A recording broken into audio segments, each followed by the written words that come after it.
Hoy vamos a hablar de examen de la sensibilidad. Así que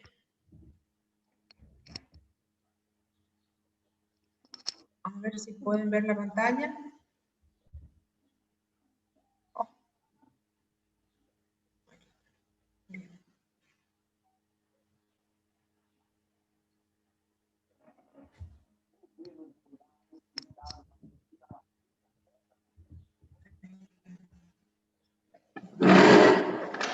Sí, doctora, se ve perfecto. Bueno, vamos a hablar de lo que es la vía sensitiva, de cómo se la examina y de los principales síndromes de afectación sensitiva. Dentro de lo que pide la clase, después están las polineuropatías desmielinizantes, o sea, pide Guillain-Barré básicamente. Así que bueno, van a ser esos los temas de clase, tratando de sacar por lo menos las cosas más relevantes, digamos, en claro. Con respecto a la función sensitiva, digamos, debemos considerar que la función sensitiva es la que permite al organismo conocer las modificaciones del medio que lo rodea, de él mismo, de su actividad, permitiéndole básicamente protegerse de factores nocivos que puedan generar daño. En ese sentido, debemos considerar que tenemos una sensibilidad de tipo no consciente y una sensibilidad inconsciente. Y dentro de la inconsciente está la muscular y ósea, y está la autonómica. Con respecto a la no a la consciente, vamos a tener básicamente tres cosas a tener en cuenta. La sensibilidad de la piel, que la vamos a dividir en la sensibilidad táctil, que sería la del tacto. A aula também é sobre sensibilidade? Porque eu vi aqui Tacto, a avaliação... la sensibilidad térmica al calor y al frío, y la sensibilidad al dolor. La sensibilidad muscular y ósea, que sería la sensibilidad profunda, y los sentidos, ¿no? En este sentido vamos a ver que la piel, o sea, la sensibilidad táctil, térmica y dolorosa, van por las llamadas fibras cortas y medianas. La sensibilidad muscular y ósea y el tacto discriminativo van a ir por las fibras largas. Y bueno, los sentidos están más cercanos, digamos, al sistema nervioso central. Entonces nosotros vamos a hablar hoy de los dos primeros, digamos. El tema de los sentidos ya fueron vistos cuando se vieron los pares craneales. Entonces, cuando vamos a ver cuáles son los trastornos de la sensibilidad, puede ser que tengamos trastornos generalizados, entonces que afecten, por ejemplo, todo un segmento corporal, como un hemicuerpo, una la mitad inferior del cuerpo, o si no tenemos los localizados. También puede ser que tengamos totales en el sentido de que correspondan a todos los tipos de sensibilidad, como por ejemplo la paraplegia por sección medular, en donde se pierden todos los tipos de sensibilidad, o que sean trastornos de la sensibilidad parciales o disociados, que muchas veces se ven. Entonces, vamos a ver que hay términos que tienen que ver con, con la terminología neurológica básicamente, ¿no? Cuando hablamos de estesia, hablamos de sensibilidad táctil. Entonces, si hay anestesia, significa que hay ausencia de sensibilidad táctil. Hipo significa que está disminuido. Hiperestesia, que está aumentado, que se vendría a ser, en realidad hiperestesia muchas veces se confunde con hiperalgesia, que sería la alodinia, cuando hay sensaciones, o sea, estímulos muy leves que generan dolor. Y después tenemos las alteraciones, digamos, no en más o en menos, sino en calidad. Entonces, y alguien que tiene el micrófono abierto. Bueno, la parestesia viene de para, que significa peor, y estesia, sensibilidad táctil sería. Entonces es una sensación peor de lo que es lo normal. Significa que una cosa que debe ser una sensación de que sentimos que nos tocan, probablemente se transforme en un adormecimiento, en un hormigueo o en otra sensación. Y disestesia es un término también relativamente, tienen una interpretación similar, en donde en realidad es una sensación diferente, rara, comparada con la normal. Pero vamos a ver también que vamos a tener esto con lo que se refiere a sensibilidad táctil, después tenemos lo de la sensibilidad dolorosa, entonces tenemos la hiperalgesia, la analgesia, la hipoalgesia, y tenemos la sensibilidad térmica también, entonces tenemos la hipotermoestesia, la atermoestesia o la hiperestesia térmica, ¿no? Como diferentes términos que por ahí pueden surgir de nuestro examen físico que ya vamos a ver enseguida. Y yo creo que para interpretar los síndromes sensitivos es muy importante recordar esto. Esta figurita que ustedes ven acá es la figura que está en el Cossio, en el Agente Álvarez, en todos los libros de semiología. Y como ustedes ven, nos muestra acá lo que es la vía sensitiva. Nosotros tenemos básicamente la vía lemniscal, que se llama lemniscal porque acá arriba, ya después del bulbo, se forma el lemnisco medio, y la vía extralemniscal, que va por fuera del mismo, que lleva otro tipo de sensibilidad. Como les decía, aquí tenemos graficadas estas dos vías. Quedan afuera, no están graficadas acá, la sensibilidad profunda visceral sería, y la otra, la sensibilidad profunda inconsciente, que en vez de terminar en la corteza sensitiva va a terminar en el cerebelo. Entonces tenemos que la vía sensitiva va a tener tanto una como la otra 3 neuronas. La primera neurona va a estar acá en el ganglio sensitivo, o sea que de acuerdo al estímulo periférico va a llegar por la terminación dendrítica de esta neurona, va a llegar el estímulo a esta, y esta es la que va a dar la segunda, digamos, va con su prolongación cilindroaxial, va a entrar a la médula. Entonces, la vía de la sensibilidad termoalgésica, o sea, la extralemniscal, llega a su primer neurona, ingresa por el asta posterior de la médula y hace la segunda sinapsis, o sea, con la segunda neurona a nivel medular. Vamos a tener dos grupos de neuronas acá. Vamos a tener unas que hacen sinapsis en el mismo nivel del ganglio, que van a ser las que luego de la sinapsis se entrecruzan hacia el lado contralateral y se quedan localizadas en el haz espinotalámico dorsal, y que van a llevar la sensibilidad térmica y dolorosa. Y después tenemos la sensibilidad térmica. Y después tenemos otro grupito de células, de neuronas, digamos, que ingresan por el asta posterior, ascienden 2 o 3 segmentos por la médula, hacen sinapsis con la segunda neurona, y ahí se entrecruzan al otro lado y se unen al haz espinotalámico ventral y siguen subiendo hacia arriba. Entonces, segunda neurona. Aquí, formando los vasos espinotalámicos laterales, ascienden hasta el bulbo. En el bulbo, el espinotalámico ventral pasa a formar parte del disco medio, y el otro sigue hacia arriba para ambos van a hacer su tercera estación neuronal a nivel del tálamo óptico. Y esta neurona que está acá va a enviar axones hacia la corteza sensitiva, o área somatoestésica, que está en el pie de la primera y segunda circunvolución parietal ascendente.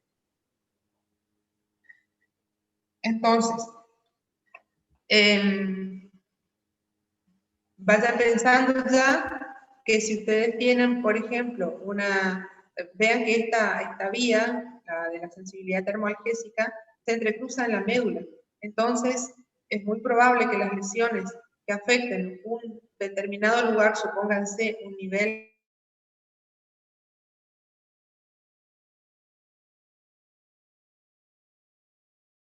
lateral, ¿no? Como para ir entendiendo después los síndromes. Y después tenemos la vía lemniscal.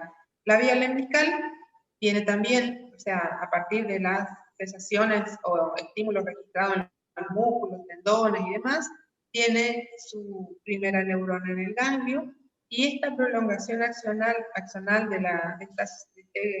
esta neurona asciende a través de los haces de Golgi de Burdach hasta los núcleos de Golgi de Burdach, y recién ahí se entrecruzan al lado contralateral formando el disco medio.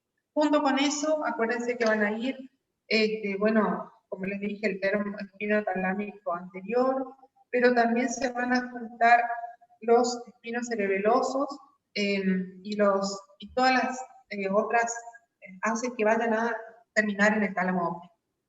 Entonces, llamamos a las primeras fibras, esas que se entrecruzan directamente a nivel de la médula por donde entran, fibras cortas, sensibilidad térmica, fibras medianas, las que llevan la sensibilidad dolorosa y tacto epicrítico, prostopático, perdón, y fibras largas a las que llevan la sensibilidad profunda y el tacto epicrítico.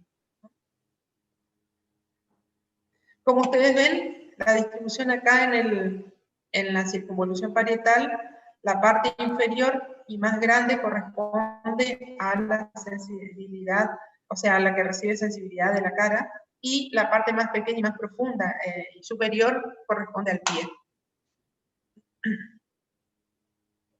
También importa tener en cuenta para la parte de la sensibilidad cómo va la distribución de los nervios en el organismo. Y en líneas generales podemos decir que en el tronco los nervios se distribuyen en forma perpendicular al eje. Y en los troncos se van, digamos, distribuyendo en forma paralela al eje. Esto para tener en cuenta, digamos, para ir encontrando los niveles sensitivos, porque por ejemplo, imagínense ustedes, aquí tenemos la dorsal 7, que está en la mitad de la espalda por cara posterior, pero resulta que en la cara posterior llega hasta el epigastrio, entonces con eso uno puede ir determinando el nivel sensitivo que tiene el paciente. Lo mismo importa, por ejemplo, la distribución. Es muy importante la distribución en el miembro superior y en el miembro inferior, porque nos va a permitir, sabiendo, digamos, de estas distribuciones, determinar si el paciente tiene una radiculalgia, si tiene digamos, una afectación nerviosa única, sea que tiene una mononeuropatía, o si tiene otro tipo de compromiso. Entonces, yo creo que eso también lo habrán visto de alguna manera en la distribución cuando estudiaron reflejos, que también importa saber los niveles. Entonces, los niveles sensitivos también. Entonces, fíjense acá, esto está puesto por raíces, entonces por ahí es útil. Recuerden que tenemos C5 para el dedo pulgar, C5, C6. Acá tenemos C7 para la parte media de la mano, que sería todo lo que corresponde al nervio mediano, y C8 para la parte cubital. Y en los miembros inferiores, recuerden que tenemos L4, que baja por la borde interna, por la, digamos, cara anteroexterna del muslo, cara anterointerna de la pierna y borde interno del pie. Y después tenemos L5, que viene por la cara posterior, anteroexterna de la pierna, hasta L5, y viene bajando hasta que toca la planta del pie. Y S1, que viene por el borde externo del pie y que por la cara posterior baja por toda la cara posterior del muslo y de la pierna. También estas cosas son importantes porque una radiculalgia muy común es la de L5-S1, que, bueno, que tiene características, que es, digamos, la que más vemos porque es la zona que más presión hace la columna, y bueno, en general cuadros dolorosos importantes. Entonces, cuando vamos a hacer la exploración neurológica de la sensibilidad, primero que nada, hay que informarle al paciente lo que se le va a hacer. Entonces, Conviene, por ejemplo, si vamos a examinar los miembros inferiores, mostrarle y hacerle la prueba a los miembros superiores o en la mano, diciéndole, mire, yo lo voy a tocar, le voy a pinchar, y usted me tiene que decir si le duele, si le toco o le pincho, o qué le estoy haciendo. Otra cosa importante es mantener o al paciente mirando hacia otro lado o pedirle que se cierre los ojos. Porque si interviene la visión, se anula la evaluación de la sensibilidad. En general, la exploración debe ser breve, o sea que no tenemos que estar repitiendo 10 veces el mismo estímulo, porque todos nos cansamos. Se cansa el paciente, nos cansamos nosotros, y bueno, y aparece la fatiga de la prueba que hace que por ahí no nos vaya a dar siempre el mismo resultado. Importa para apurar el examen, digamos, explorar regiones simétricas. Entonces, planta del pie, cara anteroexterna de la pierna, cara anterointerna de la pierna, cara externa, cara interna del muslo, y así sucesivamente, y en general se empieza de abajo hacia arriba. La otra cosa es repetir la prueba antes de inferir el resultado. Si nosotros encontramos que hay una zona donde encontramos una alteración de la sensibilidad, seguimos nuestro examen y después, antes de finalizar, lo repetimos para ver si es que vuelve a aparecer el mismo resultado. De esta manera uno puede después hacer con mayor seguridad un diagnóstico. Y bueno, y no debe ser, el otro punto es la estimulación no debe ser muy seguida o próxima, porque cuando más próxima sea, por ahí el paciente no alcanza a discriminar que sean dos cosas diferentes. Entonces, estas son, digamos, conceptos generales para lo que es la exploración sensitiva. Aquí tenemos que tener en cuenta que tenemos el tacto con respecto a la piel, tenemos el tacto protopático y el tacto epicrítico. El protopático va por la vía extralemniscal, y el epicrítico va por la vía lemniscal, ¿no? Entonces, la diferencia es que la protopática percibe el tacto grueso, también el calor y el dolor, o sea, es todo extralemniscal, pero no es un tacto discriminativo. Entonces, se siente que quema, se siente que duele, pero no siempre uno puede determinar es con la punta del dedo, es ahí donde me duele. Y sin embargo, en el tacto epicrítico sí. El tacto epicrítico permite determinar específicamente en qué localización está el síntoma o está el dolor, y incluso vamos a ver que hay técnicas donde uno puede, como por ejemplo con el compás de Weber, determinar cuál es la distancia en la que el paciente puede discriminar como dos estímulos diferentes, digamos, el mismo estímulo. Entonces, ¿cómo evaluamos el tacto y el calor? Lo vamos a hacer con el tacto con una torunda de algodón. Después podemos utilizar digamos, tubos de ensayo o algunas cosas que tengan temperatura elevada o fría. Vienen unos lapicitos que tienen un extremo metálico, que sería el frío, y otro extremo plástico, que sería el de temperatura normal, que nos puede servir. Entonces, con el mismo lápiz se le apoya de un lado, se le apoya del otro, y tenemos que pedirle al paciente que nos diga, que nos conteste frío, caliente o frío, normal. Entonces, eso es para la temperatura. Lo vamos haciendo desde la planta del pie hacia arriba, a ver si encontramos alguna alteración. Se hace de pie hacia arriba, se hace tronco por cara anterior, cara posterior, miembros superiores y ambos lados de la cara. Después viene el tacto grueso, digamos, en donde el paciente me va a decir toca, y ya podemos hacerlo junto con la sensación del dolor. Entonces, el toco pincho, digamos, que lo puedo hacer con el clavito del martillo, en donde le puedo tocar con la cabecita y le pincho con la punta. Entonces, lo voy haciendo de un lado y del otro para ir viendo comparativos si el paciente va sintiendo. Y me tiene que ir diciendo toco, pincho, con eso estoy viendo el dolor y estoy viendo el tacto protopático. Eso con respecto a la piel. Después tenemos la sensibilidad profunda. La sensibilidad profunda, en fibras largas, se dividen en varias.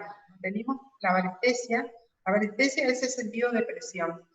Vamos a ver que los receptores van a estar en el periósteo de los huesos, en las cápsulas articulares, en la hipodermis, y tenemos dos cosas a tener en cuenta que tenemos que ver. Presión significa presionar determinada parte del cuerpo y hacerlo con diferentes presiones, de manera tal que diga, está más fuerte, está más suave.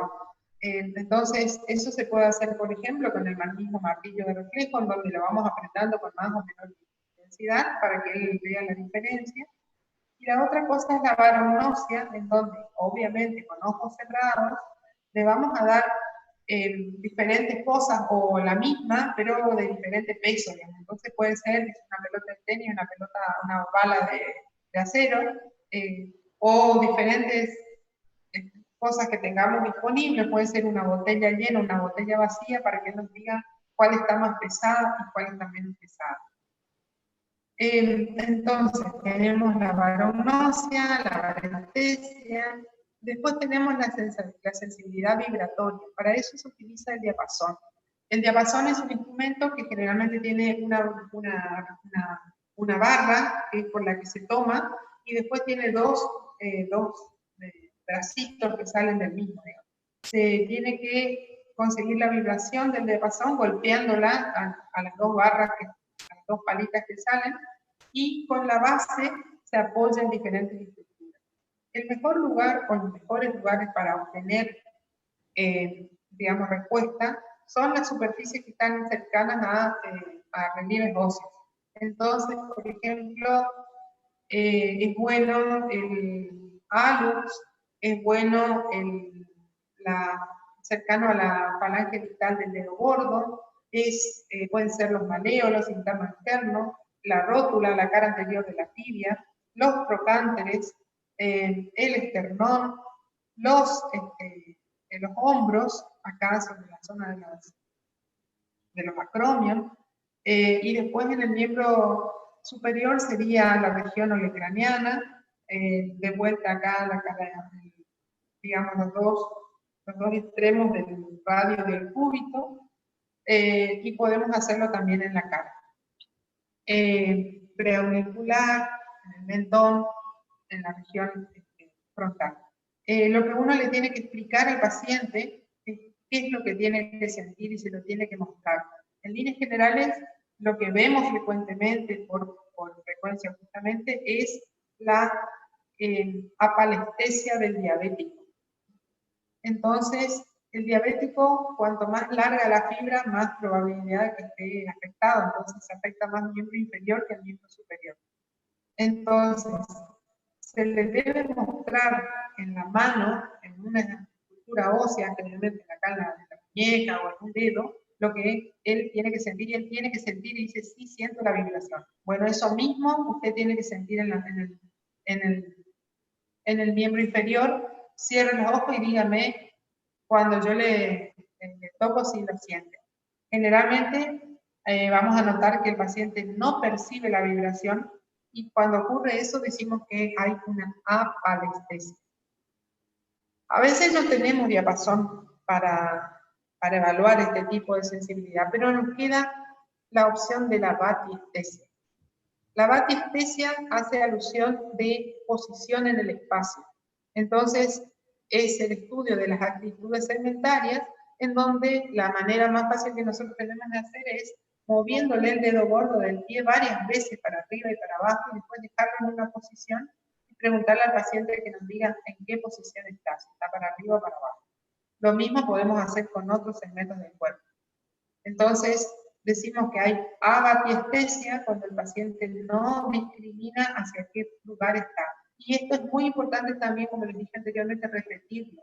Porque si ustedes, a veces los pacientes quieren, digamos, hacernos creer que está todo bien, entonces todos le contestan que sí. Entonces hay que buscar otro momento, hay que repetir el procedimiento y ver si vuelve a salir igual. O incluso los pacientes que tienen anestesia no sienten absolutamente nada, o sea, no sienten ni siquiera que uno lo toca con el diapasón, menos a veces sienten la vibración. Entonces, con los ojos cerrados, por ahí encontramos examinándolo un ratito después, que es más, digamos, cierta la evaluación que estamos haciendo. Entonces, la sensibilidad profunda, dijimos parestesia, que la dividimos en lo que es barognosia, sensación de peso, y barestesia, sensación de presión. La palestesia, que la hacemos con el diapasón, y la batistesia, que es la posición en el espacio. Como les dije, si por ahí no tenemos diapasón, la batistesia de alguna manera nos evalúa lo mismo, la misma vida. Y después tenemos sensibilidades combinadas. Combinadas porque requieren la presencia de la integración a nivel de la corteza de lo que se está recibiendo. La estereognosia, por ejemplo, que es la capacidad de reconocer objetos por el tacto, por el calor y por la presión, necesita no solamente la vía sensitiva indemne, sino también la integración a nivel cortical, porque nosotros le vamos a preguntar al paciente que nos describa el objeto, entonces él va a decir si es un objeto redondo, de consistencia dura, o no sé, se describirá de esa manera, y después le tenemos que preguntar qué es eso, obviamente con ojos cerrados. El tema de que él nos diga qué es, por ejemplo, es una pelota de tenis, implica que estamos utilizando una función mental superior que es la memoria, o sea, el reconocimiento y la memoria. Entonces, es una sensibilidad combinada con integración de función mental superior. Y la grafestesia, que consiste en reconocer dibujos, letras, números por el tacto, involucra la sensibilidad táctil, la barestesia, porque le estamos haciendo presión, y eso tiene que llegar a la corteza cerebral, y el paciente tiene que integrarla con el lenguaje, así que le dibujamos números o letras, ¿no? Entonces, de vuelta, es una sensibilidad combinada, táctil, barestésica, pero también con integración de funciones mentales superiores, en este caso el lenguaje. Generalmente lo hacemos en la mano, que es un lugar donde hay una sensación, donde hay muchos receptores, entonces ahí le dibujamos una letra, un círculo, un cuadrado, un número, para que él nos reconozca. Siempre con ojos cerrados.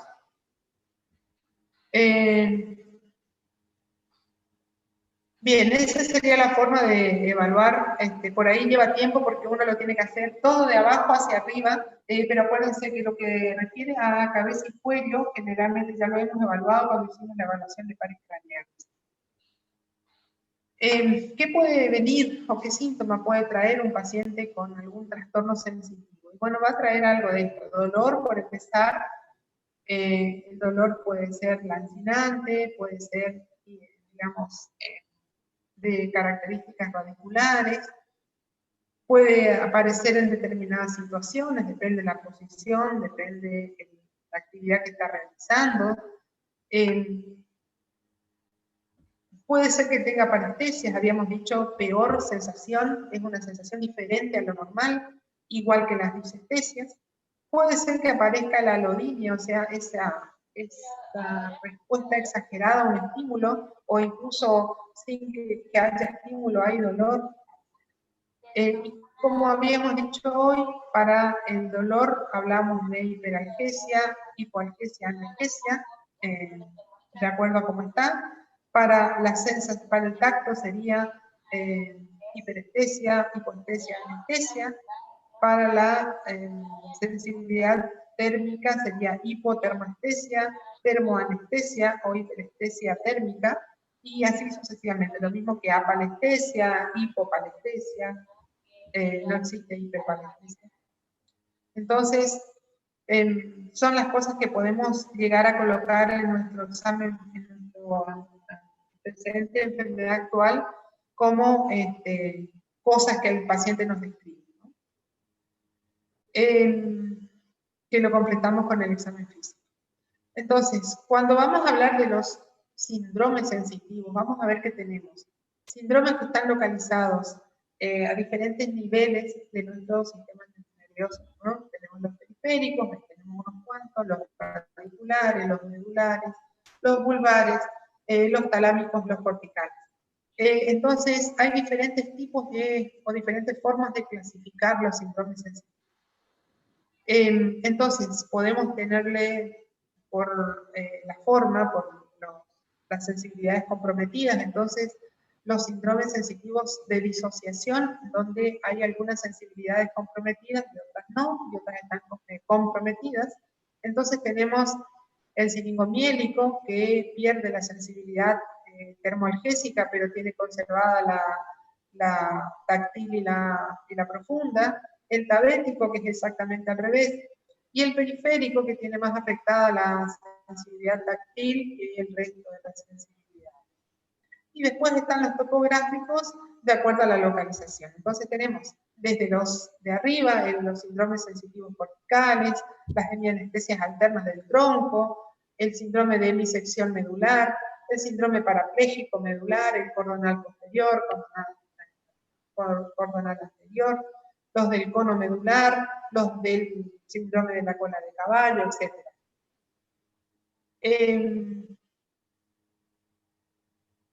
Y estos serían los que nosotros debemos ir describiendo en lo que va en la clase, ¿no? Los síndromes que afectan los nervios. Entonces aquí, en realidad, hay que poner hay que poner neuropático y dividirlo en la polineuropatía y la mononeuropatía. Entonces, el polineuropático generalmente tiene una afectación de distribución simétrica, generalmente afecta a ambos miembros inferiores o superiores en la misma distribución, porque se afectan todos los nervios de la zona, a diferencia del síndrome mononeuropático, en donde hay un nervio que es el que está comprometido. Entonces, por ejemplo, podemos tener una parálisis del ciático interno, podemos tener una paresia crural, podemos tener diferentes, de acuerdo al nervio afectado, va a ser la alteración, ¿no? Y después está el síndrome de mononeuritis múltiple, que en realidad lo que uno ve es que están afectados diferentes nervios, pero sin una distribución clara de necesidades. Por ejemplo, tenemos un nervio facial comprometido, pero también un nervio radial o un ciático interno o un intercostal. Eso sería una mononeuritis múltiple. La mononeuritis múltiple es un síntoma, es un síndrome que se suele ver en las enfermedades autoinmunes o en las vasculitis. Entonces, y las polineuropatías en realidad pueden ser tóxicas, metabólicas, infecciosas. Síndrome radicular hace alusión a la salida, a la compresión, inflamación o lesión del nervio a la salida de la médula. Los síndromes medulares ya es la lesión en la médula. En el tronco, ustedes vieron los otros días las hemiplejías alternas, que son esas lesiones que asientan en el tronco cerebral. Entonces, dependiendo si afectan bulbo, protuberancia o pedúnculo, vamos a tener diferente afectación de un par craneal más una lesión de las vías largas contralaterales, ya sea el piramidal o en este caso las vías sensitivas que a la altura del tronco están todas cruzadas. Después tenemos el síndrome talámico, que generalmente se debe a accidentes cerebrovasculares, a lesiones isquémicas o hemorrágicas, y el síndrome sensitivo cortical. Entonces, ¿cómo viene un paciente que tiene una polineuropatía? Claramente viene con parestesias y disestesias. Entonces, hormigueos, pinchazos, sensación de malestar en la zona, puede venir con alodinia, puede venir con, como ustedes ven acá, con algunas sensaciones, por ejemplo, tenemos alodinia, hay un exceso de dolor, pero resulta que después vemos que cuando buscamos la sensibilidad térmica, la sensibilidad propioceptiva, están disminuidas. las podemos dividir a este síndrome polineuropático en síndromes, digamos, que comprometen sobre todo las fibras finas, y en los otros que comprometen fibras gruesas. Entonces, la de fibra fina se ve, lo que tenemos es hiperalgesia, o sea, el paciente tiene dolor espontáneo, dolor que aparece sin que exista una causa, y generalmente la fuerza está conservada. Lo clásico en el diabético, por ejemplo, que es la causa más común, es que el paciente tenga molestias, o sea, que tenga hipoestesia, entonces no siente en su pie, pero resulta que a la noche tiene hiperalgesia, entonces durante el día puede lastimarse sin que se dé cuenta, pero a la noche el roce de la sábana le molesta en la cama, y cuando vamos a buscarle la parte motora, se van a dañar los reflejos que tienen la vía más larga. Entonces, el primero que se va, de los osteotendinosos que se va a dañar, va a ser el aquiliano, posteriormente el patelar, y muchísimo tiempo después los que van más arriba. Y después tenemos la neuropatía fibra gruesa, en donde el ejemplo más clásico serían las neuropatías desmielinizantes, como el síndrome de Guillain-Barré, que es en realidad una parálisis ascendente, en donde vamos a tener fundamentalmente afectación motora, va a haber una parálisis ascendente con arreflexia, digamos, con la sensibilidad conservada, pero con hiperalgesia. Entonces, en estos pacientes vamos a tener las polineuropatías, generalmente se dice que tienen distribución en media, en bota, si es de miembro superior en guante, y lo que vamos a encontrar básicamente va a ser esto, digamos, una hipoestesia, una hipopalestesia, una disminución de la fuerza y progresivamente la abolición de los reflejos. Eso es lo que caracteriza a la polineuropatía. Las mononeuritis, como les dije, o mononeuropatías, ocurre todo esto en el territorio de un nervio, ¿no? Entonces, de ahí la importancia de las figuritas que les mostré al comienzo, donde vemos digamos, a la personita con sus divisiones de acuerdo al nervio que está en cada región. Después tenemos las mononeuropatías. Entonces, la mononeuropatía frénica, que suele ocurrir a veces por intoxicaciones, por lesiones, por infecciones, por ejemplo, abscesos subfrénicos, lesiones del músculo por herida blanca y demás, en donde el paciente lo que tiene son dolores que comienzan en la espalda, que pueden manifestarse o desencadenarse con hipo, y bueno, requiere, digamos, de conocimiento de que puede ser eso para tener la sospecha. Algunas veces van acompañados de disfunción de la función del músculo, con lo cual va a haber algún tipo de complicación respiratoria. Bastante comunes de ver son las mononeuropatías del nervio radial.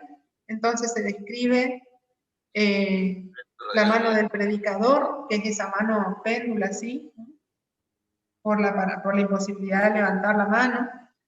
La parálisis del mediano, en donde el paciente tiene dificultad en la prensa fina. La del cubital, en donde el paciente va a tener dolor y imposibilidad de hacer la pinza gruesa, ¿no? Que sería la oposición del pulgar con los últimos dedos de la mano. Y la parálisis del ciático popliteo externo, que se suele ver a veces por causas bastante, o sea, es un nervio largo que está muy cercano a la piel, muy superficial, entonces puede dañarse por traumatismo, puede dañarse por adelgazamiento excesivo, en donde ha perdido la cubierta de tejido celular subcutáneo de grasa que lo cubre, y bueno, y genera una debilidad para la elevación del pie, con imposibilidad también de hacer la flexión dorsal del pie. Son las mononeuropatías que se suelen encontrar, digamos, relacionadas no solamente con enfermedades autoinmunes, que son esas son más que nada las que son múltiples. Estas suelen deberse a traumatismos, a diferentes otras cuestiones. Después tenemos los síndromes radiculares. Dijimos que aquí la lesión es un compromiso, inflamación o sección a nivel de la salida del nervio en la estructura de la columna vertebral. Entonces, lo más común son las hernias discales. Acuérdense que las hernias discales es un proceso de desecamiento que va teniendo el disco, que se va protrudiendo y va metiéndose en el canal medular, y de acuerdo a la magnitud de esa protrusión hacia el canal medular es donde comienza a generar la compresión. Puede generar la compresión a la médula misma, como a los forámenes por los cuales salen los nervios. Pero también lo solemos ver por tumores, por infecciones, o sea, las espondilodicitis, las infecciones de la vértebra con el disco asociado. Pueden ser compresiones vasculares, en el caso, por ejemplo, de los aneurismas aórticos. Y lo que vamos a tener como sintomatología va a ser inicialmente dolor y parestesias en el territorio de las raíces comprometidas. Y fíjense que hablo de dolor y parestesias, o sea que es un síndrome inicialmente puramente sensitivo. Cuando estas discopatías progresan a empezar a dejar deficiencias motoras, por ejemplo, pérdida de fuerza, alteración de reflejos, es indicación de que este proceso debe tratarse inmediatamente con cirugía o con algún tratamiento que descomprima la región, porque si no va a quedar una lesión definitiva. Como les dije, la más común es la radiculopatía del quinto espacio lumbar, en donde nosotros vamos a tener la raíz S1 comprometida y el paciente va a tener dolor y parestesia que comienzan en la cara externa del muslo, siguiendo por la de la pierna y terminando en la planta del pie. Va a tener la reflexia aquiliana, acuérdense, estamos hablando de L5 y S1, no va a poder levantar, no va a poder ponerse en puntas de pie, entonces tiene déficit para la fuerza de la flexión ventral del pie. Y como cualquier radiculopatía, radiculalgia por compresión, va a tener dolor ante los golpes de tos, ante los estornudos, ante la maniobra de Valsalva. Entonces, es bueno hacer esto con pregunta, y es bueno a los pacientes que consultan por una lumbalgia con irradiación del dolor hacia los miembros inferiores, hacerle dos pruebas, digamos, que separen puntas de pie, porque si separan puntas de pie significa que S1 está indemne, y que separen talones de pie, porque si lo hace significa que el E4 y el E5 está indemne. Como dos pruebas, digamos, que no requieren mucho tiempo. Y después hay un montón de signos que uno busca, buscando el dolor, o sea, buscando despertar el dolor. El más clásico, y que es una cosa muy sencilla de realizar, es el signo de la SESH, que consiste en, dando al paciente el decúbito dorsal, elevar el miembro inferior en extensión hasta 45 grados. Si hay compromiso radicular de la raíz de L5 y C1, vamos a notar que el paciente comienza a sentir un dolor intenso a medida que elevamos el tiempo. Hola. ¿Sí? ¿Alguien habla? Bueno, signo de la SESH. Y si llegamos a 45 grados y no despierta dolor, podemos sensibilizarlo, y consiste en dorsiflexionar el pie de manera tal de que se logre mayor estiramiento del nervio para ver si el dolor aparece. Ese es el más conocido, el más sencillo de hacer, porque lo hacemos ahí al toque. Después hay otros como por ejemplo la flexión de la pierna sobre el muslo, del muslo sobre el tronco, y ahí hacer la abducción del miembro. Si duele, también nos está indicando que tenemos una radiculalgia ahí de lumbar sacra, digamos, con inflamación importante.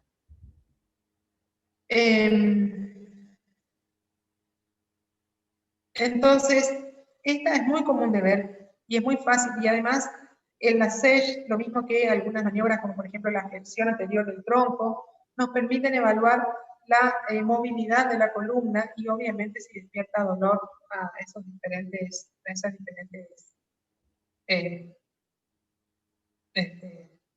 evaluaciones. Entonces, esta es una radiculopatía muy común, pero no menos común son las del miembro superior. En el miembro superior solemos tener radiculopatías que tienen que ver con que pueden ser radiculopatías específicas o que pueden ser lesiones de los diferentes troncos del plexo braquial. Entonces, por ejemplo, hay algunas que se describen como que tienen la de Duchenne-Erb y la de Dejerine-Kumple, son algunas que se describieron históricamente como las parálisis obstétricas, donde en el momento del parto se desgarraba segmento del plexo braquial, generando las parálisis. La de Duchenne básicamente afecta las raíces altas, la salida alta del plexo braquial a nivel de C5 y C6. Entonces, los niños que tenían este problema nacían, con una parálisis que dejaba el brazo en flexión, la muñeca en flexión y un brazo que tenía muy discretos movimientos. La de Dejerine-Kumple es cuando se desgarra más abajo, se desgarra C7 y la dorsal 1, en donde vamos a tener también un trastorno motor importante, pero va a estar más afectada la parte de lo que sea la cara interna del brazo, del antebrazo y los últimos 2 dedos de la mano. Entonces, estas son las descritas como parálisis obstétricas. Pero vamos a ver qué tenemos, y los pacientes a veces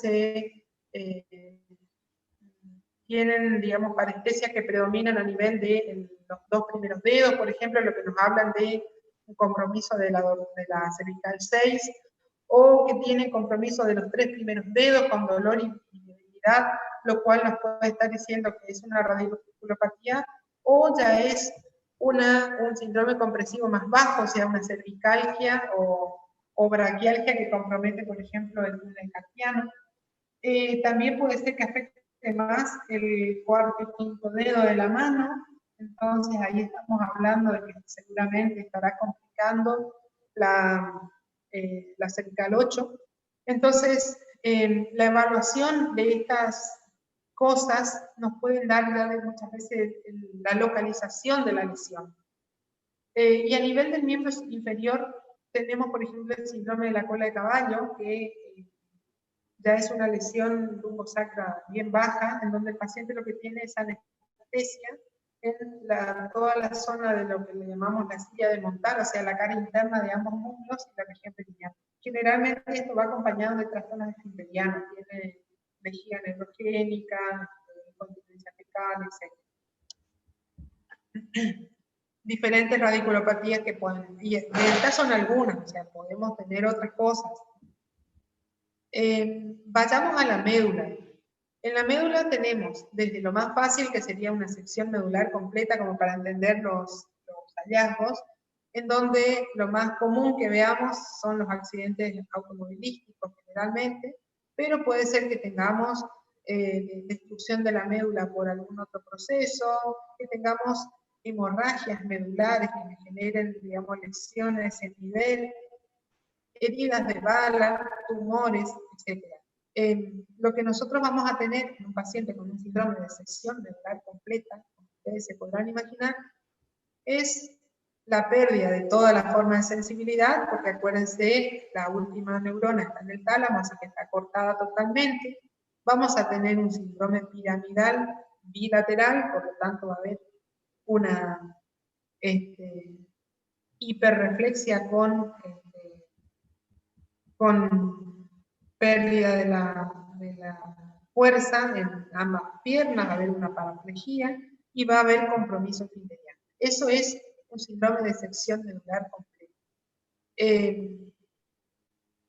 Lo vamos a evaluar, o sea, nosotros acá estamos hablando de sensibilidad, pero bueno, ustedes ya han visto cómo se evalúa la fuerza, cómo se evalúa la parte motora. El que sigue es el síndrome de sección medular parcial o síndrome de hemisección medular. Entonces, como para compartir con ustedes, que por ahí algunos se animen a decirme, ¿qué les parece que tendría un paciente que tiene un síndrome de hemisección medular completa? Y me voy a quedar en este grafiquito. ¿Alguien se anima a decirme?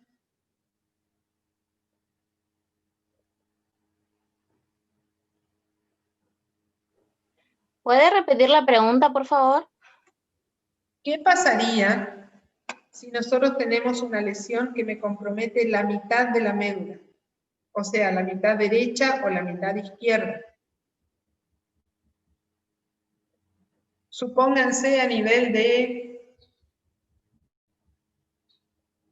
que ustedes quieran, pongámosle, hace poquito tuvimos, bueno, ustedes andan dispersos por todos lados, pero hace poquito tuvimos un accidente grave acá cercano a la Alvear, en donde una de los accidentados tuvo una fractura cervical a nivel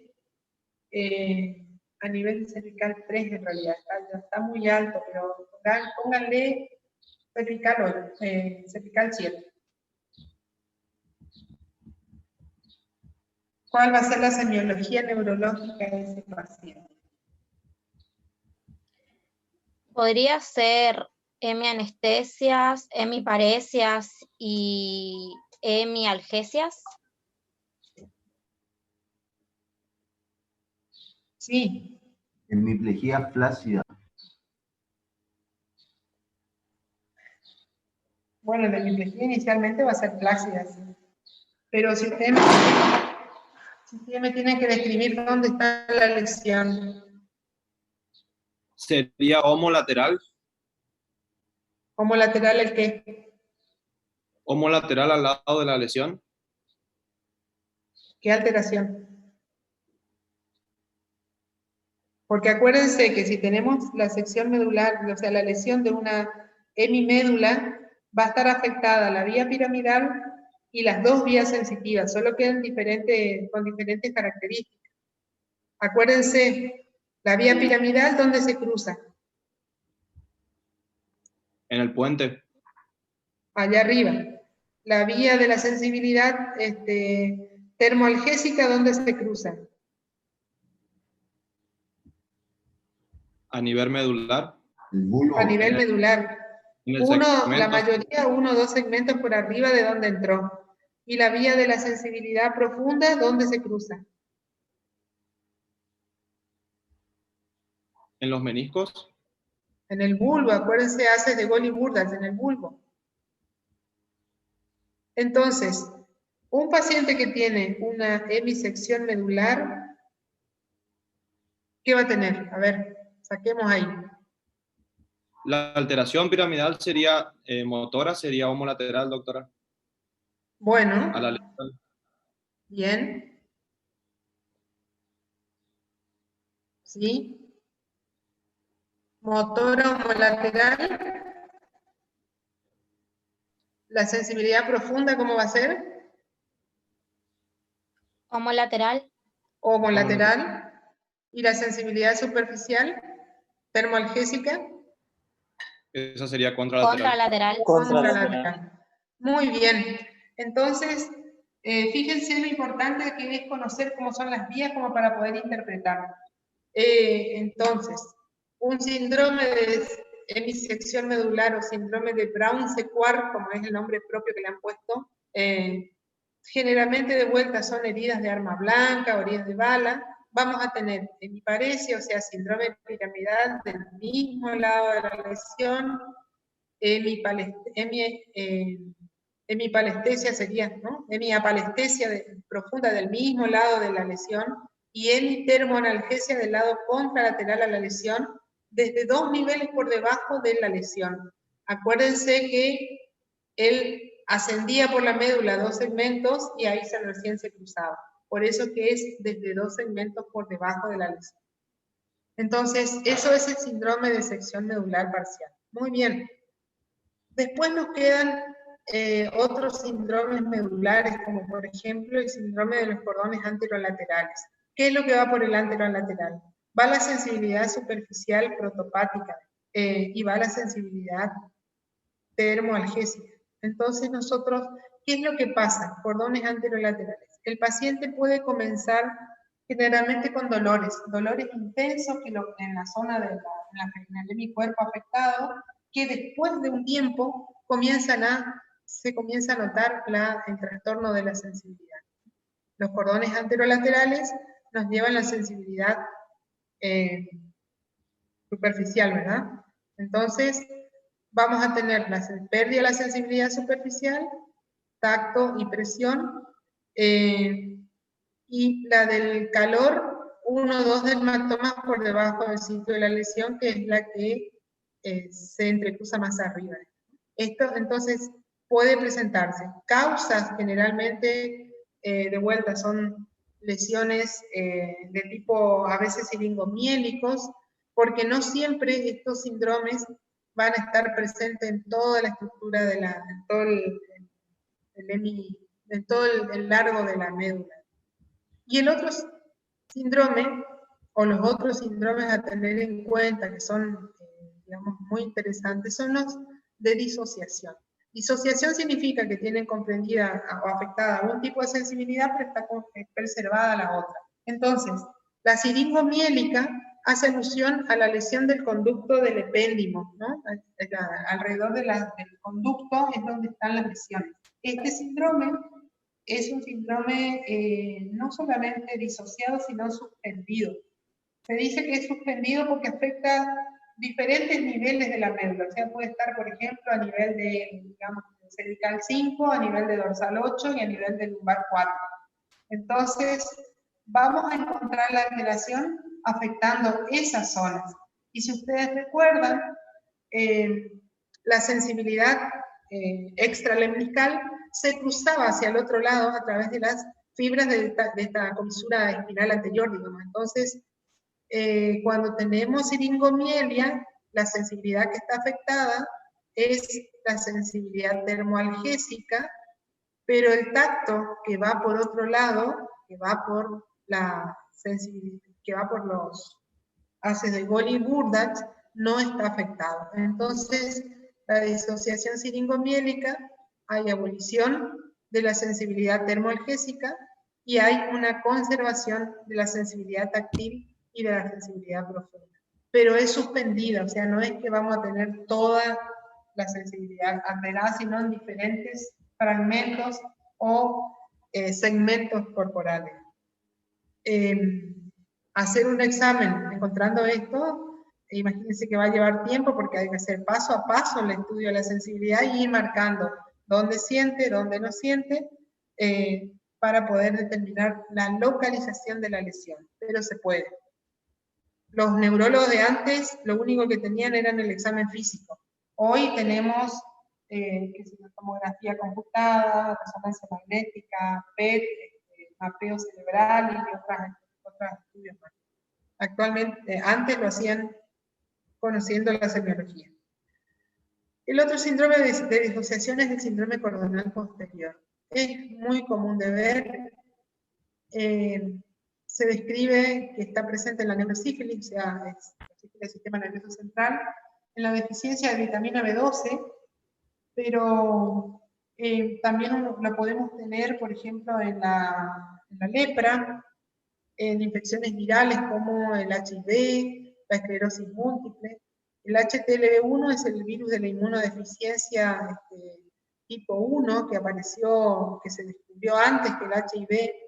El HIV es el HTLV3. Este virus afecta fundamentalmente el sistema nervioso central dando diferentes cuadros, pero puede dar mielitis transversa y otro tipo de lesiones. Entonces, el síndrome cordonal posterior, la afectación de los haces de Goli-Burdach, nos va a dar básicamente apalestesia en los miembros inferiores. La marcha táxica o marcha taconeante, porque el paciente tiene que levantar extremadamente los pies y golpear el talón contra el suelo para él sentir que está pisando, digamos. Este es un paciente que cuando le hacemos el romper, ¿qué le va a pasar? Pregunta al auditorio virtual. Con los ojos cerrados perderá el equilibrio. Bueno, Acuérdense que se dicen que los ojos son, los ojos son las muletas del diabético, ¿no? El paciente con síndrome cordonal posterior puede poner los pies juntos siempre y cuando esté mirando sus pies. Si los deja de mirar, probablemente empieza a balancearse y se cae, ¿no? Entonces, es una de las alteraciones del Romberg, la ataxia sensitiva, digamos, del síndrome medular cordonal posterior. Entonces, este paciente siente el dolor, siente la temperatura, pero no siente la posición en el espacio. Entonces a este vamos a tener apalestesia, abapiestesia, abaronosia, agrafestesia, astereognosia, y pierde la táctil, o sea, la síndrome cordonal posterior. Después tenemos ya dentro de los síndromes topográficos ya vamos ya a las que dan hemianestesia. Entonces tenemos la hemianestesia completa, que puede ser por un síndrome, puede ser por una afectación cortical. Entonces tenemos una pérdida de la sensibilidad en todo el hemicuerpo contralateral, o podemos tener diferentes otras formas, como por ejemplo la subcortical, la talámica, la de tronco. Entonces tenemos por ejemplo la hemianestesia alterna de tronco, cuando se afecta, cuando la lesión cae en el área donde está el núcleo del quinto par. Entonces el paciente tiene la hemianestesia de la cara del lado de la lesión y la hemianestesia contralateral a la lesión en el resto del hemicuerpo, digamos, el braquio, tal. Entonces, cortical, lesiones que afectan el área somatestésica, dijimos circunvolución 1 y 2, parietal ascendente. Aquí lo que muchas veces ocurre es que el paciente no solamente que pierde la sensibilidad, sino que tiene la capacidad pierde la capacidad de integrar las sensaciones. A veces puede sentir, pues sí, siente que toca, puede, digamos, tener algún grado de conocimiento, pero no puede integrar completamente lo que está percibiendo. Las subcorticales tienen que ver con la región, digamos, de la cápsula interna, digamos. Entonces siempre van acompañadas de lesión de la vía piramidal, por lo tanto tenemos hemianestesia con hemiplejía. Las talámicas, el tálamo, como es el centro integrador de un montón de cosas, de la sensibilidad, tiene relaciones con los núcleos de la base, o sea, que controlan los movimientos involuntarios, tiene contacto con, o sea, relación con el cerebelo. Vamos a tener una serie de elementos que son todos contralaterales a la lesión, la hemiparesia, que es lo que menos dura, pero como afecta los tálamos cerebelosos, las uniones con los núcleos de la base, vamos a tener ataxia, corea, temblor, todo del lado contralateral. Y característico, en el tálamo también aparentemente asientan el control de las emociones. Entonces, cuando hay una lesión talámica, aparece lo que se conoce como la hiperpatía talámica, que es una expresión exagerada de todas las emociones, llanto, risa, tristeza, alegría, etc. Bien. Dentro de los de tronco hay unos cuantos, ¿no? O sea, depende de dónde está. Entonces, depende si asienta en el bulbo, en la protuberancia, en el pedúnculo, va a ser los hallazgos. En este caso, por ejemplo, las lesiones de la protuberancia del bulbo nos van a dar anestesia de la mitad de la cara por la lesión del quinto, anestesia de los miembros y del hemitronco del lado opuesto a la lesión, y en general, aquí el otro punto, digamos, no siempre es una anestesia completa. A veces está más afectada la sensibilidad profunda, a veces está más afectada la sensibilidad termoalgésica. Entonces, los síndromes alternos nos van a dar todas estas características. Uno que se suele ver con bastante frecuencia es el infarto dorsolateral del bulbo, en donde está afectada esta arteria que se llama PICA, la arteria cerebelosa posterior inferior, en donde por la región que irriga está afectado el núcleo del quinto, del noveno, del décimo, pero también los haces espinocerebelosos, espinotalámicos y las vías simpáticas. Entonces este paciente tiene, fíjense, Hemianestesia alterna con disociación siringomiélica de tronco y miembros.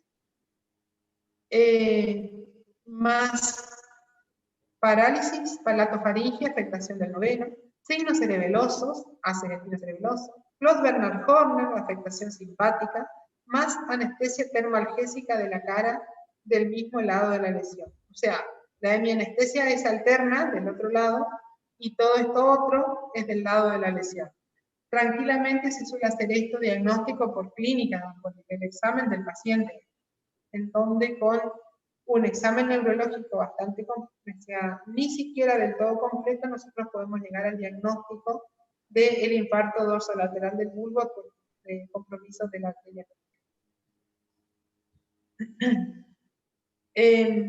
Después tenemos el síndrome sensitivo parapléjico, que es otro síndrome topográfico medular, en donde vamos a tener sección medular completa y va a haber anestesia completa en los miembros inferiores. Eso no ofrece mucho problema porque el síndrome talámico generalmente son lesiones isquémicas.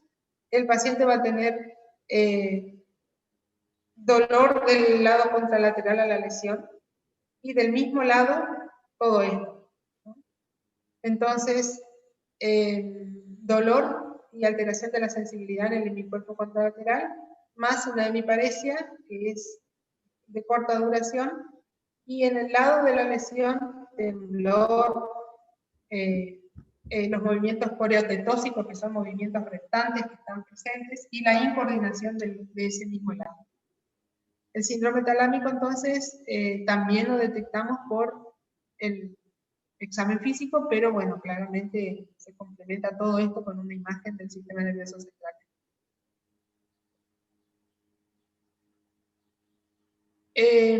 Podemos tener el síndrome de Claude, en donde tenemos parálisis del tercer pal y ataxia contralateral, siguiendo con lesiones, digamos, muy puntuales de lesiones del tronco cerebral.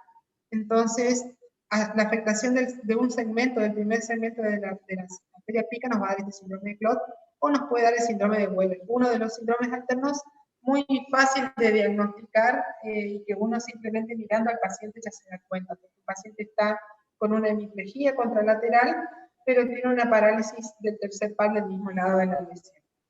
¿Y cómo se ve la parálisis del tercer par?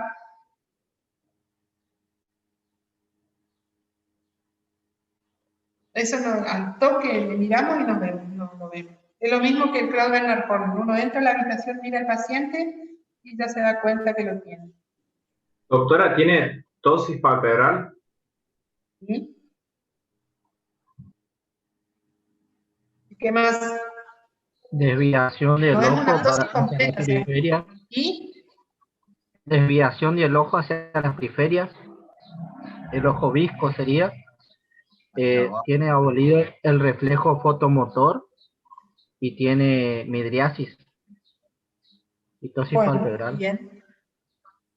Entonces vemos el ojo que está con el párpado ligeramente caído y que está mirando hacia afuera y abajo. Y bueno, y tiene la midriasis y por ahí el lagrimeo y demás. Entonces vamos a ver el hemicuerpo contralateral hundido en la cama con el brazo pronado, miembro superior pronado, miembro inferior más en extensión y la parálisis del lado de la lesión. Tranquilamente uno puede decir, el problema acá está en el tronco y tenemos que ir a hacer muchas veces estos ACV, que son de zonas de áreas tan pequeñas, necesitan directamente una resonancia magnética con contraste para verlo. En las tomografías no se suelen ver. Pero seguimos, ¿no? Hay un montón de nombres que seguramente los habrá mencionado el doctor Miguel en la clase o el doctor Vera, como por ejemplo el síndrome de Benedict, en donde ya tenemos la lesión a nivel de los peduncos cerebrales, en donde también hay parálisis del tercer par, pero el paciente tiene, a lo anterior se le agrega la hemiataxia, hemicorea y hemianestesia del lado contralateral. síndrome de Benedict. O sea, vamos a ver lo mismo, pero el paciente está con los movimientos restantes del otro lado. Después tenemos los protuberanciales, nos vamos cada vez más arriba, el Miller-Gruber, en donde tenemos una hemiplegia brachioplural contralateral, con una parálisis facial homolateral y una hemianestesia facial homolateral. Entonces está comprometido núcleos del quinto y del séptimo y de la vía piramidal, Miller-Gruber. Después tenemos los vulvares, en donde está el vulvar anterior y el Babiquina-Giote. El vulvar anterior afecta el nacimiento del núcleo del hipogloso, así que tenemos una parálisis hemilingual del lado de la lesión y una hemiplegia contralateral. Y el Babiquina-Giote, que tiene del lado de la lesión un hemisíndrome cerebeloso y un Bernard Horn, una afectación de la espina cerebelosa en la parte simpática, y una hemiplegia y hemianestesia del lado opuesto, contralateral a la lesión. Son los diferentes síndromes alternos que se describen de acuerdo a la lesión. Volviendo al síndrome sensitivo cortical, este síndrome generalmente es de causa vascular, pero puede ser también tumoral o infeccioso. Entonces, lo que el paciente tiene es una alteración de la sensibilidad contralateral, pudiendo conservar algunas cosas, pero no puede integrar. Entonces, lo que uno ve es que tiene fundamentalmente agrafestesia, quirognosia, anosognosia, que es no reconocer el cuerpo. Entonces él piensa que lo tiene y intenta moverse y bueno, se termina cayendo y lastimando. Entonces él tiene un desconocimiento de su cuerpo. Y depende de dónde afecte, o sea, la anosognosia va a aparecer si la lesión está del lado derecho, pero si aparece del lado izquierdo, que es donde tenemos el núcleo que permite que hagamos cálculos y demás, o sea, la parte más de razonamiento de nuestro cerebro, puede ser que encontremos la calculia, digamos, si el paciente tiene todo esto anterior, ¿no? Él puede sentir el dolor, siente cuando toca las cosas, siente la sensibilidad profunda, pero no puede reconocer, ninguna cosa, no puede reconocer letras ni palabras dibujadas en sus manos. Entonces, aquí se le agrega la calculia, la imposibilidad de hacer cálculos simples. El paciente no puede hacer una suma de 1 más 1, que tiene nombre de síndrome de Gershman.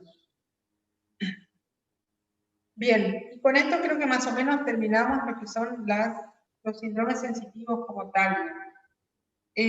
Lo que nos queda ahora es hablar de de afectaciones que son del sistema nervioso periférico, que son relativamente frecuentes de ver y que uno debe tener cierto índice de sospecha para los fines de hacer el diagnóstico rápido, sobre todo porque algunas veces la evolución de estos síndromes puede ir a una debilidad muscular severa que comprometa los músculos de la pared torácica y el diafragma, llevando al paciente a una insuficiencia respiratoria. Las polineuropatías desmielinizantes, que serían la familia de enfermedades que involucran el síndrome de Guillain-Barré, pueden presentarse en forma aguda, como es el caso de Guillain-Barré, en donde hablamos de una presentación, una aparición de los síntomas que va desde 0 hasta 4 semanas, eso es Guillain-Barré, hasta llegar al máximo de la debilidad muscular. Después tenemos los síndromes desmielinizantes subagudos que digamos la debilidad sigue avanzando entre 4 semanas y 8 semanas. Y después tenemos las crónicas, que últimamente se está viendo mucho la polineuropatía desmielinizante inflamatoria crónica, que aparece generalmente después de donde las lesiones progresan hasta más allá de las 8 semanas. Entonces, dentro de las agudas, tenemos al Guillain-Barré como la más importante. Dentro de las subagudas tenemos infecciones, virus, algunas enfermedades inmunitarias, algunas otras enfermedades hereditarias, como algunas neuropatías que afectan sobre todo la parte motora. Y después están dentro de las crónicas, la desmielinizante crónica es vamos a ver que es una enfermedad que se asocia con un montón de otras enfermedades, por lo que a veces es difícil digamos, descartar las otras enfermedades. Entonces, hecha esta primera introducción, yo voy a hablar básicamente de Guillain-Barré, que es lo que pide el programa, y un poquito de la polineuropatía desmineralizante. Entonces, el síndrome de Guillain-Barré es una polirradiculoneuropatía aguda, de evolución fulminante y de origen autoinmunitario. Eso es lo que podemos decir como una definición, en donde el paciente va a tener una parálisis motora ascendente, con pocas alteraciones sensitivas, porque en realidad el paciente tiene disestesias, hormigueos y a veces hiperalgesia, ¿no? Entonces, la forma más común de presentarse es esta parálisis ascendente de Landry, que es la que comienza con debilidad arreflexia en las piernas y va progresivamente ascendiendo. Es la forma más común de presentarse, pero fíjense, hay un porcentaje importante que presenta paresia facial, en donde se afectan sobre todo los pares craneales bajos. Entonces tenemos alteración palatofaringia, alteración del manejo de las secreciones de la vía aérea y la vía digestiva, trastornos digestorios, en un porcentaje mucho menor de los casos. Una característica es que estos pacientes quedan débiles y arreflécticos. O sea, eso es lo más característico. El paciente viene caminando con mucha dificultad. Muchas veces la debilidad muscular hace que se caigan, no es porque no sientan, sino porque no tienen fuerza para levantar el miembro. Y cuando, bueno, y como les dije, la parálisis ascendente del Landry suele tener este dolor intenso, esa hiperalgesia que se describe en algunos grupos musculares. Otra cosa que suele acompañar es la alteración autonómica. Los pacientes tienen fluctuaciones de la tensión arterial, tienen hipotensión, tienen taquicardia, que tienen que ver todo con el proceso, digamos, desmineralizante. Cuando vamos a ver por qué o cuándo aparecen, fíjense que hay factores reconocidos como tal. Aparentemente, todos estos involucrados generan algún tipo de reacción cruzada con anticuerpos de la mielina, y eso es lo que genera el comienzo de la enfermedad. Entonces, se ha involucrado el Campylobacter jejuni, por ejemplo, en las infecciones gastrointestinales. Se ha involucrado en este último tiempo a los virus, incluso, por ejemplo, las vacunas con virus atenuados suelen generar como complicación un síndrome de Guillain-Barré, pero en nuestra zona América del Sur, en los últimos años ha aumentado muchísimo el número de Guillain-Barré relacionado con los virus prevalentes, con estos virus que andan apareciendo en nuestra zona, el dengue, el Zika, el virus de la chikungunya, que son todos virus que, digamos, han aparecido en estos últimos 10-15 años generando enfermedades virales agudas. Y bueno, se ha visto que en estos últimos años las estadísticas de Colombia, Venezuela, Brasil mismo, es muy importante como el antecedente es uno de estos virus en los casos de Guillain-Barré. Como les dije, reacción cruzada de anticuerpos que generan, digamos, de antígenos del virus con algunas estructuras de la mielina, entonces ahí va el daño. Dentro de las cosas que uno busca siempre en un paciente con debilidad muscular de instalación progresiva y ascendente, es evaluar el líquido cefalorraquídeo, porque aparece la disociación albúmina citológica, donde se elevan muchísimo las proteínas con normalidad de las células, generalmente normales, o sea, menos de 5 células por milímetro. Bueno, como les decía, hay una reacción cruzada, que es lo que genera, bien demostrado con el Campylobacter, pero es lo que uno supone que pasa con todos los factores, digamos, infecciosos involucrados. Entonces, la secuencia clásica de un síndrome de Guillain-Barré es debilidad muscular que comienza en los pies y piernas y progresa para arriba, que empeora rápidamente en los primeros días. Eso sería lo más común. pero puede haber las inversas, digamos, que comienzan en los brazos y van hacia abajo. Puede haber, como dije, afectación de un par craneal, generalmente un facial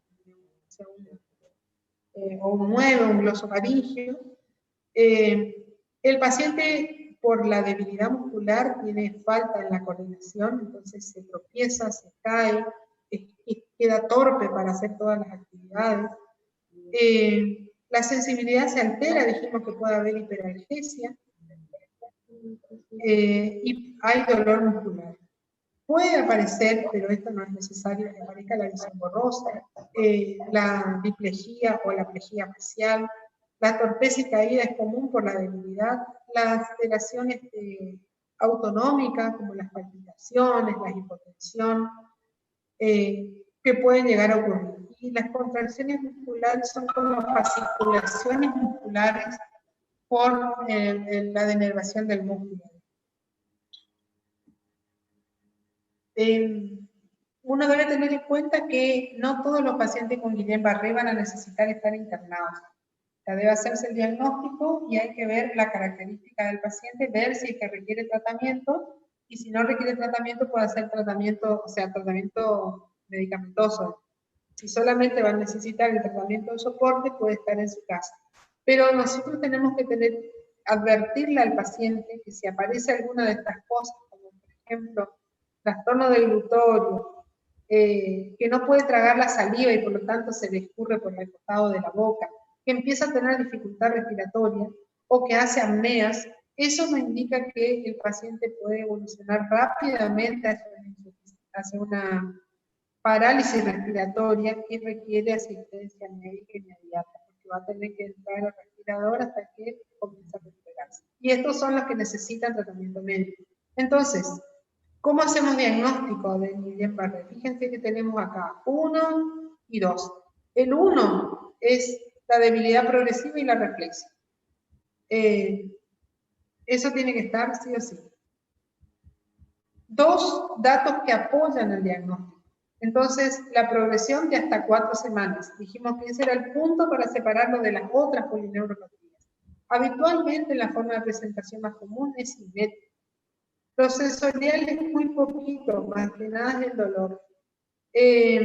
Puede, digamos, dañar el facial, y la recuperación comienza rápido también, comienza a las 2 semanas más o menos después que se detuvo la progresión de la enfermedad.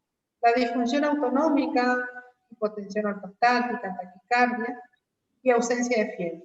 Entonces, los hallazgos clínicos, el estudio del líquido cefalorraquídeo, entonces disociación albúmina citológica, y las pruebas electrofisiológicas, o sea, el electromiograma que nos tiene que mostrar las características del músculo denervado. Entonces, la conducción nerviosa lenta, las latencias distales largas y las respuestas tardías anormales. Eso me habla de la desmielinización. Y vamos a tener un nivel de certeza alto, fíjense cuando tenemos la debilidad de los miembros inferiores, la ausencia de los reflejos tendinosos, el periodo de hasta 4 semanas hasta el máximo de la debilidad, la disociación albúmina citológica y los datos del electromiograma compatible. Eso sería el máximo a nivel diagnóstico. Vamos a tener un segundo nivel cuando tenemos todo lo clínico y tenemos uno o el otro de los hallazgos de estudios complementarios, o disociación albúmina citológica o electromiograma. Ven ustedes que acá no está la biopsia. La biopsia muscular se deja de nervio, digamos, se deja para opciones en donde no es, cuando se plantea, digamos, la búsqueda de otros diagnósticos. Así. Y los diagnósticos diferenciales que uno tiene que plantearse es, por ejemplo, digamos, una mononeuropatía, una polineuropatía aguda por diabetes, que suele ocurrir en el debut de la enfermedad, cuando se debuta con descompensación, digamos, de la vida. Después tenemos los metales pesados, entonces ahí cualquiera de esos, generalmente, eso tiene que ir con una alta sospecha, porque son personas que están siendo envenenados o que están expuestos a estas sustancias, digamos, generalmente con intento de matarlos. La deficiencia de vitamina B12 es interesante buscarla, pero aquí acuérdense que el paciente difícilmente se presenta en forma aguda y solamente suele ir con un síndrome cordonal posterior claro, digamos, o sea que no siempre hay del todo debilidad muscular. Otras enfermedades de motoneurona, poliomielitis anterior aguda, por ejemplo, una neuropatía por HIV, que puede ser la forma de comienzo también del mismo. Y después otras enfermedades que son en realidad menos, que no son tan, digamos, comunes de ver en forma tan aguda. Lo cierto es que cuando tenemos diagnosticada la enfermedad, tenemos que tratar de establecer una gravedad de la misma. Fíjense, se estableció Hugh hizo una clasificación en donde puso de grado 1 a 6, y el 1 tiene síntomas menores, el 2 puede caminar hasta 5 metros solito, el 3 puede caminar pero con ayuda, el 4 no puede caminar, el 5 está en asistencia respiratoria, y el 6 está en insuficiencia respiratoria y de muerte o muerte. Entonces, generalmente el paciente con 1 y 2 puede llegar a ser tratamiento solamente sintomático y de soporte, pero los pacientes que ya tienen un grado 3, 4, 5 requieren tratamiento. El tratamiento, vamos a ver que independientemente cualquiera de los dos tiene el mismo efecto. Y tenemos variantes. Las variantes del síndrome de Guillain-Barré, el que más se describe es el síndrome de Fisher, en donde el paciente tiene ataxia generalizada, arreflexia generalizada, pero tiene afectación de los músculos motores, entonces está con una oftalmoplegia. Los otros son menos comunes de ver, ¿no? Pero el Fisher sí, cuando vemos un paciente que está con debilidad muscular, que está con la reflexia, tiene ambos ojos con ptosis palpebral y posibilidad de levantar los párpados, uno debe pensar que es una variante Fisher de Guillain-Barré. Bueno, y esto es lo fundamental para el tratamiento, es el tratamiento de soporte, ¿no? En donde el paciente tiene que estar en reposo en cama de acuerdo a la necesidad. Si, por ejemplo, está con mucha debilidad muscular, lo que uno debe evitar es la posición viciosa de los miembros inferiores, sobre todo en donde los pies suelen quedarse en posiciones muy pronadas o flancas. Entonces hay que poner férulas, hay que dejar los miembros y las articulaciones en una posición fisiológica para evitar deformidades permanentes. Hay que hacer fisioterapia muscular y respiratoria, porque estos pacientes hacen atelectasias, neumonías por tapones mucosos. Si es necesario, hay que hacer una cateterización, tener una buena vía venosa para, digamos, hidratación o lo que corresponda. Hay que tener un control estricto de los signos vitales. Podemos utilizar heparina y se debe utilizar de hecho como tromboprofilaxis, porque como están quietos pueden tener un embolismo pulmonar. Si el paciente está con muy severa debilidad muscular, es conveniente colocarle una sonda vesical, y muchas veces hay que hacer el apoyo psicológico tanto al paciente como a los familiares. La conciencia en estos casos no se afecta en absoluto. Y después sí, luego de esto viene el tratamiento específico, que puede ser o uno o el otro. No hace falta que sean las dos, y de hecho, hacer los dos tratamientos juntos no ha demostrado ningún beneficio superior que hacer uno solo. Entonces va a depender de lo que se disponga. Los dos tienen la misma efectividad. Entonces, con determinado riesgo, efectos adversos del tratamiento. Entonces, la inmunoglobulina intravenosa se tiene que hacer 5 infusiones hasta un total de 2 gramos por kilo de peso corporal. Vamos a ver que tiene sus efectos adversos importantes. Pero logran en un gran porcentaje la recuperación. Y la otra es el intercambio de plasma, digamos, en donde se hacen varios intercambios al día, con un lapso de 4 a 5 días, con la idea de sacar de la circulación los anticuerpos antigangliósidos, que son los que van generando el daño, digamos, en el cuerpo. Fíjense que con cualquiera de los dos logran una excelente recuperación, tienen una mortalidad muy baja y en general estos pacientes mueren por las neumonías o por las complicaciones pulmonares. Doctora, una pregunta. Como la cuestión de la evolución de la enfermedad es incierta y es progresiva y rápida generalmente, ¿cómo debo proceder? Yo sé que hay la clasificación de Hughes, pero ¿cómo tengo confianza para basarme en eso? Porque generalmente... si vos no tenés recursos, por ejemplo, viene un paciente con el síndrome de Guillain-Barré acá a Santo Tomé, y bueno, y en esta época de pandemia no sabés cómo vas a manejarte, pero lo ideal sería derivarlo a un lugar donde haya tratamiento que sea necesario. Acá nosotros no tenemos para hacer plasmaféresis y eventualmente podríamos conseguir la inmunoglobulina intravenosa, porque eso hay que comprarla, digamos, y se tiene, y se debe administrar. O sea que, en general, ¿qué hacemos nosotros? Diagnosticamos la enfermedad con un grado, digamos, 2 a 3, lo derivamos. Lo derivamos a un lugar donde cuenten con el tratamiento. En nuestro hospital no nos compran inmunoglobulina intravenosa, aparte es muy cara, y por ahí es más fácil la plasmaféresis porque hay en muchos lugares del centro, digamos, con un poquito más de complejidad que tienen la posibilidad de la plasmaféresis.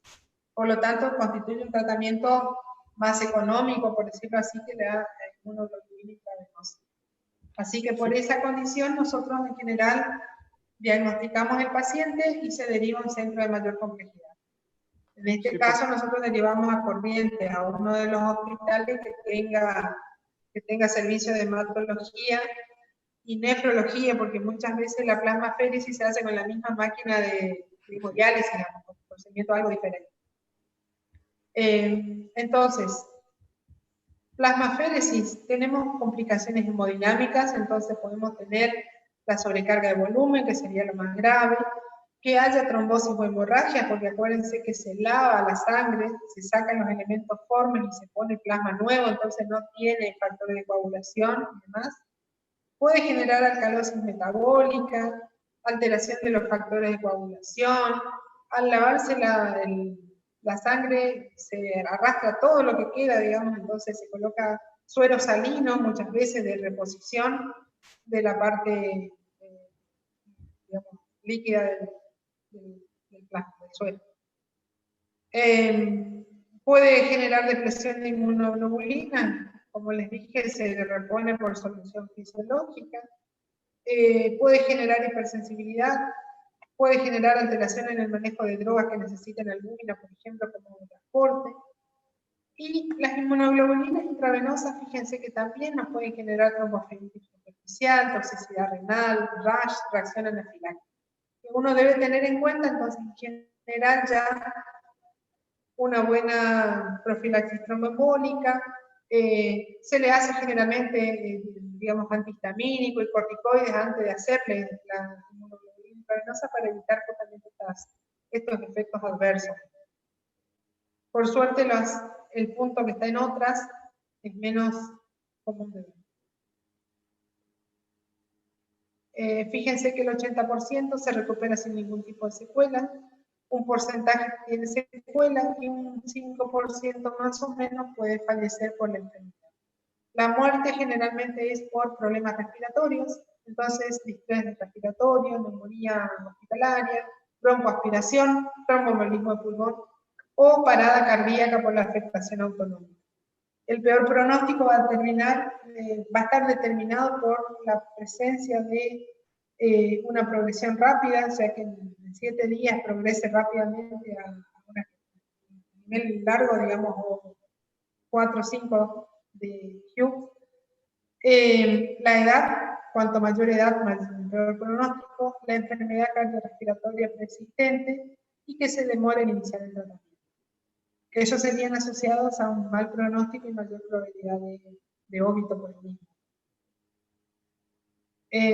Bien, y aquí viene lo que les decía, algo de la PDIC o CDIP, de acuerdo si le damos la cifra en inglés o la cifra en castellano. Polineuropatía desmineralizante inflamatoria crónica. Digamos que he sacado los puntos más importantes. Tiene características que son muy semejantes a Guillain-Barré por la sintomatología. Lo que difiere es el tiempo, ¿no? Aparecen, o sea, la debilidad se va instalando lentamente y progresa más allá de los 2 meses. Después el resto es muy parecido, o sea, el paciente va a tener hipobarreflexia, va a tener disociación albúmina citológica y va a tener un patrón de desmielinización en la electromiografía. Si hay dudas, por ahí a veces se hace la biopsia como para ver también el patrón de inflamación nerviosa, pero eso en general es lo último que queda. En general estos pacientes, a diferencia de lo que es el Guillain-Barré, responden muy bien con corticoides en altas dosis. Entonces, ante un paciente que tiene una evolución lenta de pérdida, o sea, de debilidad muscular con la reflexia, uno podría hacer una punción lumbar y ver si hay la disociación albúmina citológica.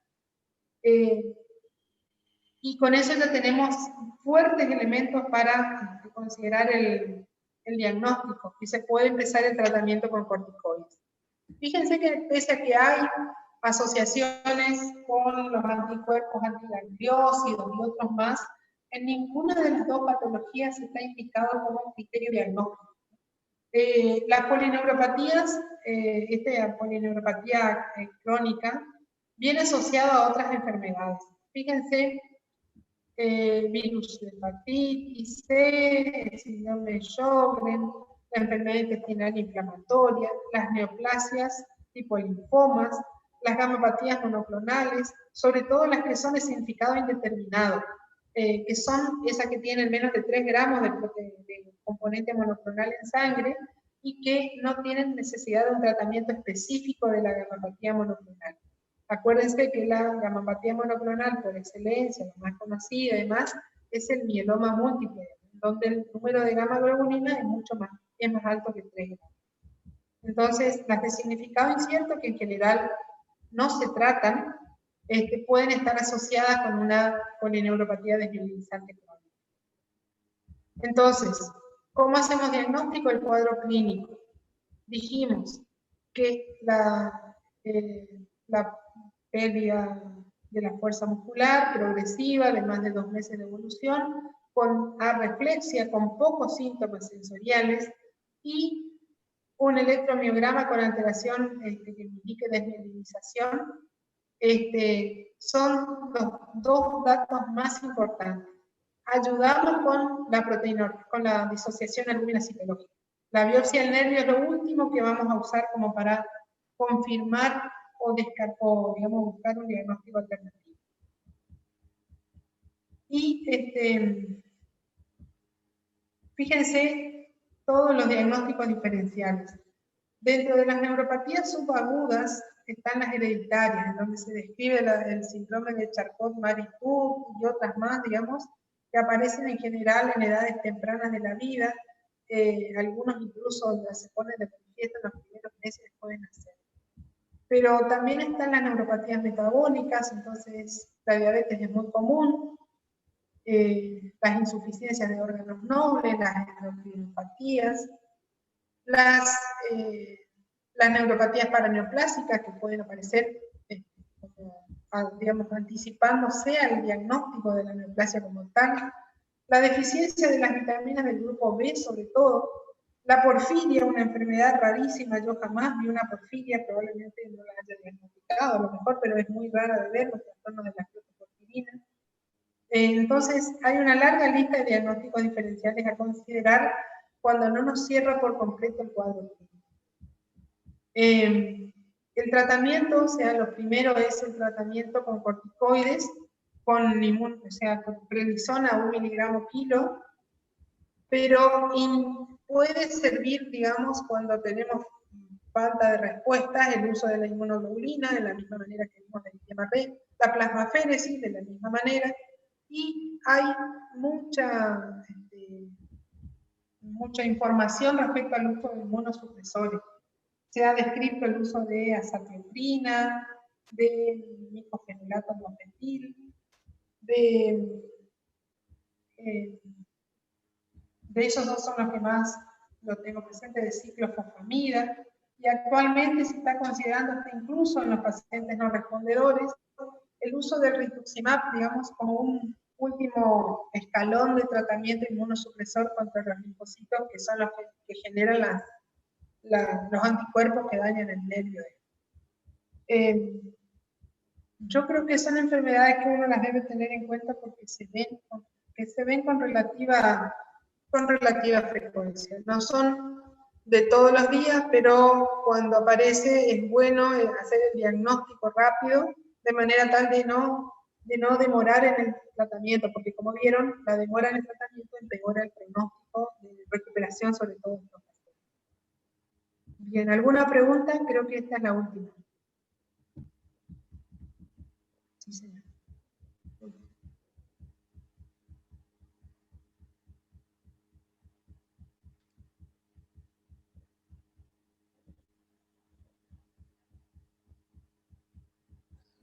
Doctora, otra cuestión cuanto a síndrome de Guillain-Barré. ¿El tratamiento se inicia sin que diagnosticado la enfermedad o solamente se hace soporte, se detecta con grado 1 en la clasificación? ¿Cómo me dijiste? En síndrome de Guillain-Barré, sí, que se diagnostique con tempranidad, el diagnóstico temprano, ¿el tratamiento sigue el mismo patrón, o sea, la inmunoglobulina, o todavía se tiene un grado más leve, no se hace la inmunoglobulina? En general depende, pero generalmente el 1 y el 2 podrían tener un tratamiento de soporte. Ante la mínima progresión debe considerarse el tratamiento con inmunoglobulina o con plasmaféresis. Pero los 2 primeros estadios pueden estar, digamos, si ha pasado el tiempo suficiente, acuérdense que Guillain-Barré evoluciona hasta la 4ª semana. Si evoluciona, o sea, si progresa la debilidad más allá de la 4ª semana, no es Guillain-Barré, hay que buscar otra enfermedad. Ahí entran todas las subagudas, que son, ahí están las metabólicas, las infecciosas, las hereditarias, y tal vez tengan un tratamiento específico, digamos, que no sea ninguna de lo que es el tratamiento de Guillain-Barré. Pero sí, el paciente en la primera evolución, en las 2 semanas, 3, evolucionó hacia una debilidad muscular leve que compromete solo miembros inferiores y no progresó, probablemente solamente con el tratamiento de sostén alcanza. Si avanza a una etapa en donde necesita ayuda para caminar, en donde no puede levantarse de la cama, necesita tratamiento con inmunoglobulina o plasmaféresis.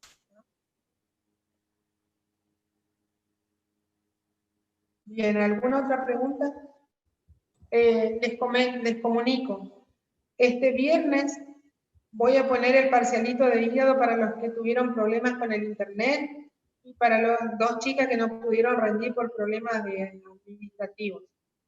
La semana que viene vamos a tener el parcialito de neuro. Y la semana que viene tendríamos una clase de movimientos involuntarios, Parkinson, y una clase de encefalopatías, no, de meningitis la otra, digamos. Eso sería para la semana que viene, que sería hasta lo que va a entrar en el parcialito. La otra semana vamos a tener con toda seguridad un teórico y nos va a quedar completar temas que vamos a ver si lo podemos hacer en el horario de clase. Creo que al doctor Miguel le quedó la parte de las distrofias musculares y además que la miastenia gravis que nos puedo tocar en teórico. Y estaríamos terminando martes o miércoles de la primera semana de noviembre los teóricos, para rendir la era el viernes escrito, ¿no? Y los orales la semana siguiente. ¿Ah? Profesora, ¿nos podría decir la fecha del viernes que vamos a rendir? Ahora será las 8. No, la era, perdón. No tengo exactamente la fecha, pero va a ser dentro de 2 semanas del viernes. ¿Puede ser viernes Ok. 6 de noviembre? Probablemente sí, creo que viernes 6 de noviembre. ¿Y todos vamos a ir a orar, profe, también? Todos los que salen bien, sí, van a orar. Doctora, disculpe mi pregunta. ¿Puede subir por favor los powers que faltan en la plataforma? Sí. Tenemos como guía. Contesté a alguien que estoy esperando que el doctor Miguel y el doctor Vera me pasen los archivos para subirlos. La doctora Gusaniche ya subió los de ellos. Yo subo hoy este teórico. Ok, gracias. ¿Ah? Muchísimas gracias, doctora. Doctora, la clase de tumores digestivos que todavía Sí, queda pendiente. Tengo pendiente. Lo más probable es que por una cuestión de organización le suba la clase directamente con archivitos como para que amplíen la información. ¿Sabes? Ah, perfecto. Gracias, doctora, Sí. muy amable. Listo. ¿Listo, chicos? ¿Nos vamos? Sí, doctora, chao. Hasta luego. Gracias. Chao, chao. Hasta luego, doctora. Chao, doctora.